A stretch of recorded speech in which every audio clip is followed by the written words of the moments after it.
राष्ट्रीय जनहित सेना एक सामाजिक संगठन है।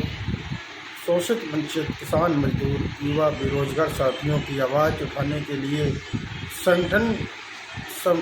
संगठन के सभी पदाधिकारियों को और सभी नवनियुक्त पदाधिकारियों को और शोषित वंचित समाज के लिए आप अपने क्षेत्र में, अपने गांव में, अपने महानगर में, नगर में, सिटी में, शहर में, जहां भी रहते हो, अपने यहाँ जो भी अत्याचार गरीबों पर, मजदूरों पर, युवाओं पर हो रहा है उसकी आप आवाज़ उठा सकते हैं। आप लिख सकते हैं, पढ़ सकते हैं, सुना सकते हैं, अपनी बात कर सकते हैं दूसरे से।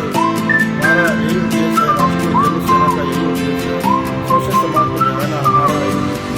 और सभी और सभी टीमों से अपनी सरकार से करें जो हमारे समाज को जगाने का काम करें। यह